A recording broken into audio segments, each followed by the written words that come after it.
పూర్వం హిరణ్యాక్షుడు అనే రాక్షసుడు ఉండేవాడు. అతడు ఘోరమైన తపస్సు చేసి శివుడి వల్ల అనేక వరములు పొందాడు. వరములు పొందినప్పటి నుంచి అందరినీ హింసించడం ఆరంభించాడు. అతని పేరు చెబితే ముల్లోకాలు వణికిపోతూ ఉండేవి. తన దర్పం వల్ల స్వర్గాధిపతి అయిన దేవేంద్రుని కూడా ధిక్కరించి సింహాసనాన్ని ఆక్రమించుకున్నాడు. ఇంత చేసినప్పటికీ వరములిచ్చిన శివుడు సహించాడు, ఊరుకున్నాడు. కానీ కైలాసంలోని ప్రముద గణాల మీదకే దాడికి వెళ్లడంతో శివుడికి చాలా కోపం వచ్చింది. శివుడు వారిని శపించేశాడు. ఓరి హిరణ్యాక్ష, నా భక్తుడివి కావడం చేత నువ్వు చేసిన ఆగడాలన్నీ చూస్తూ ఊరుకున్నాను. కానీ రోజురోజుకి నీవు నీ కుటుంబ సభ్యులు చేసే ఘాతుక చర్యలు చాలా ఘోరంగా ఉంటున్నాయి. కనుక మీరు జంతువులై పుట్టి అడవుల వెంట తిరుగులాడుతూ ఉండండి అనేటప్పటికీ రాక్షసరాజు గజగజలాడుతూ పరమేశ్వరుడికి సాష్టాంగపడి, పొరపాటయ్యింది, మాకు శాప విమోచనం కలిగించండి అని వేడుకున్నాడు. అప్పుడు శివుడు దయతలచి, శాపం తప్పించడానికి వీలు కాదు. 12 ఏళ్ల పాటు ఈ మృగజన్మలో ఉన్న తర్వాత దైవచింతం లేని ఒక బోయవాడి చేతిలో మీకు మరణం సంభవిస్తుంది. ఆ సమయంలో మీకు పూర్వస్మృతి కలిగేటట్లు, శాశ్వతమైన ముక్తి కలిగేటట్లు అనుగ్రహిస్తున్నాను పొండి అంటూ అదృష్టమయ్యారు. శివుడి శాపం వల్ల హిరణ్యాక్షుడు మరియు అతని భార్య ఇద్దరు జింకలుగా మారి అడవిలో సంచరిస్తున్నారు.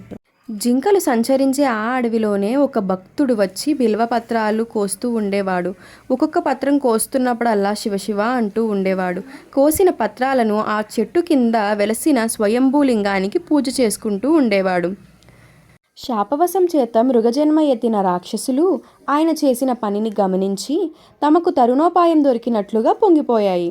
నాటి నుంచి అవి స్వయంభూలింగం ఉండే చోటును చక్కగా శుభ్రం చేసి మాలిన్యాన్ని తొలగించి పూజకు సిద్ధంగా ఉంచేవి. ఈ విధంగా భక్తునితో పాటు జింకలు కూడా ఈశ్వర సేవ చేసుకుంటూ ఉండేవి. అదే అడవికి ఒక బోయవాడు వచ్చాడు. వాడు మామూలు బోయవాడు కాదు. నిష్ఠాపరులైన బ్రాహ్మణ కుటుంబంలో జన్మించిన వాడే కానీ కర్మవశం చేత కులభ్రాష్టుడై కిరాతకుల్లో కలిసిపోయాడు. కిరాత కన్యను వివాహం చేసుకుని వాళ్ల వృత్తినే అవలంబించాడు. దైవచింత దయాదాక్ష్యం లేని మృగాలని వేటాడుతూ ఉండేవాడు. ఒకరోజు భక్తుడు బిల్వపత్రాలు కోస్తూ ఉండగా బోయవాడు అడవిలోకి రావటం తటస్కరించింది. అతడు శివశివ అన్నప్పుడల్లా అతి పాపాత్ముడైన బోయవాడు కూడా శివశివ అంటూ ఎగతాళి చేస్తూ ఉండేవాడు. తన నోరు నొచ్చే వరకు ఎగతాళి చేస్తూ వేటికి వెళ్ళిపోయేవాడు. ఎప్పుడు మాటు వేసినా బోయవాడి వలలో ఏదో జంతువు పడుతుంది. కానీ ఈవేళ చిన్న జంతువైనా పడలేదే. ఏదైనా సరే జంతువు వలలో పడాలి, ఇక్కడి నుంచి కదలాలి అనే పంతంలో వాడు చీకటి పడినప్పటికీ అడవి వదిలి పోలేదు. పైగా పంతం పట్టిన బోయవాడు ఒక చెట్టు పైకెక్కి కూర్చున్నాడు. ఈశ్వర భక్తుడు జ్ఞాపకం రాగా శివశివ అంటూ మాటిమాటికి ఎక్కిరిస్తూ ఆకులు త్రుంపడం ఆరంభించాడు. ఇంతలో ఆ చెట్టు కిందకి ఒక ఆడ జంతువు వచ్చింది. నిలబడేసరికి వీళ్ళు ఎక్కుపెట్టి దానిని కొట్టబోయాడు. అప్పుడు ఆ జింక వాడిని ఆశ్చర్యం కలిగించేలాగా మనుష్య భాషలో, ఓరీ బోయవాడ, కిందటి జన్మలో మాది రాక్షస కుటుంబం. శాపవశం చేత జింకలుగా పుట్టి అడవిలో తిరుగుతున్నాం. ఇప్పుడు నేను నా భర్తను వెతుకుతున్నాను. ఆయన అనుమతి పొంది తెల్లవారే లోపల తిరిగి వస్తాను. కనుక నన్ను వదిలిపెట్టు అంటూ ప్రాధేయపడింది. నోరులేని జింక ఏమిటి ఇలా మాట్లాడుతుంది? కానీ దీని నీతి ఎంతవరకు నిలబడుతుందో చూద్దాం. నమ్మకంతో బోయవాడు జింకను వదిలిపెట్టాడు. ఆడజింక వెళ్ళిన కొద్దిసేపటికి అక్కడికి మగజింక వచ్చింది. బోయవాడు మగజింక మీదకి కూడా ఎక్కుపెట్టాడు. మగజింక కూడా అనుమతి తీసుకుని వచ్చేసింది. రెండు కలిసి ఇంటికి వెళ్ళిపోయాయి. ఆడజింక బిడ్డకు జన్మనిచ్చింది. అప్పుడు ఆ 3 జింకలు కలిసి బోయవాడి దగ్గరికి వెళ్ళాయి. ఒరి బోయవాడా, ఇదిగో నేనే కాదు, నా కుటుంబం అందరం వచ్చాము. ఇప్పటికే ఆలస్యం అయ్యింది అంది. దాని ధర్మతత్వం చూసి ఆశ్చర్యపోయాడు. ఈ లోపల పూర్వజ్ఞానం కలిగి స్వయంభూలింగానికి శుభ్రపరిచి దానికి భక్తిపూర్వకంగా ప్రదక్షిణాలు చేసి బోయవాడికి ఎర కావటానికి సిద్ధమయ్యారు.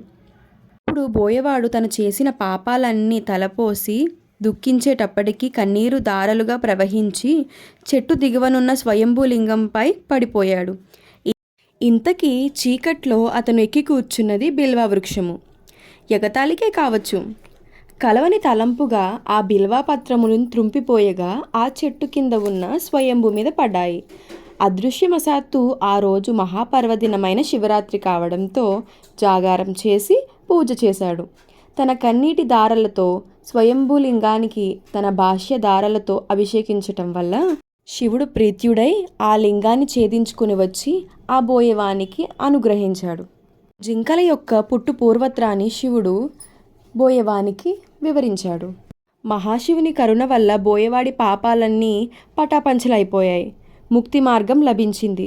శివుడు దీవెన వల్ల జింకలు నక్షత్ర మండలం చేరి చుక్కలుగా మారి జింక రూపంలో శాశ్వతంగా నిలిచిపోయాయి. జింక రూపమే 24 నక్షత్రాల్లోని ఒకటైన మృగశిర నక్షత్రం ఇప్పటికీ పిలువబడుతున్నది. ఈ విధంగా రాక్షస రాజైన హిరణ్యాక్షుడు వారి కుటుంబం శివుడి మహిమ వల్ల శాప విమోచనం పొంది కీర్తిని సంపాదించగలిగాయి. ఇది నేస్తాలు ఈనాటి కథ.